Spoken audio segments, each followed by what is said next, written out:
I was surrendered to the fact that I was going to be a heroin addict and a junkie. And that's all I was, and that there was nothing more to me. I think she's in here. And I was okay with that at that moment. Mom, open the door. Let us in. Okay, please. Are you okay? Are you okay? You want to see if you're okay? Mom. I decided that, my kids would probably be better off without me. I knew that they couldn't see me like that, and I couldn't keep doing that to them. Please. Are you okay? Open it. That was what made me shift and ask my mom to take my kids. Let us in. Let us in.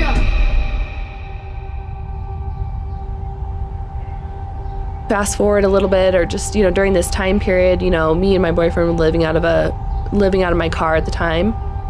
We did anything and everything to feed the addiction. I remember just thinking in my head, like, when is this going to be over? When is this going to be over? But I also was saying, I need to do this so I can get my drugs and stay with my boyfriend. I remember, just something inside of me breaking.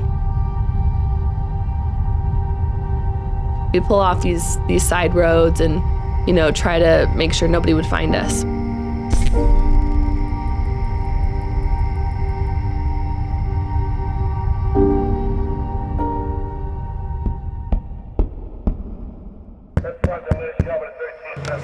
Like, I knew it was over in that moment.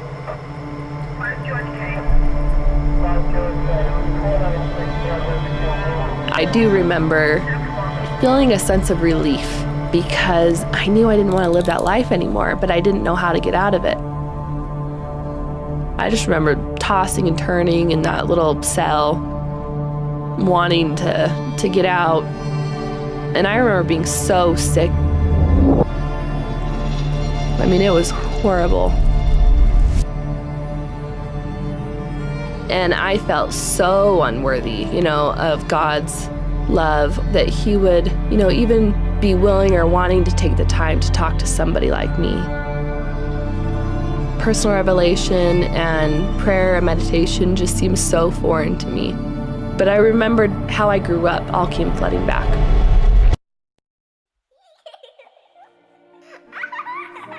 And primary songs came flooding back. Heavenly Father, are you really there? And you hear and answer every child's prayer. And that was the first prayer that I ever uttered in recovery. It was a song. I think sometimes we think, our prayers have to look a certain way, or they have to be formal, or, I have to be kneeled down and all gratitude. And don't get me wrong, gratitude's important, but he wants to hear our thoughts and our feelings, and he wants us to be authentic and be ourselves. And, sometimes I might have some anger, and that's okay, and the Lord can take it. If he can't, who can? And that's what step 11 is for me, and it is a maintenance step. It's something that I have to continue to do. But now it's something that I use, every day. I have to use every day. It's my lifeline. It's the blood of my existence, of my recovery today.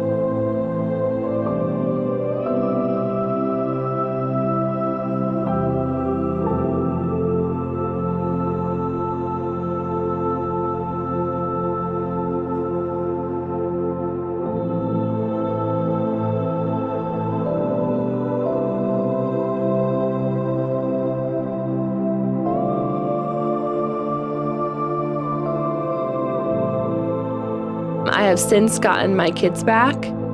They get to learn those primary songs that I learned, and I want them to always have that foundation that I had. And I get to, put them to bed every night and tuck them in and kiss them goodnight and tell them I love them and that I'll be there in the morning. And that is a gift from recovery and from working these steps.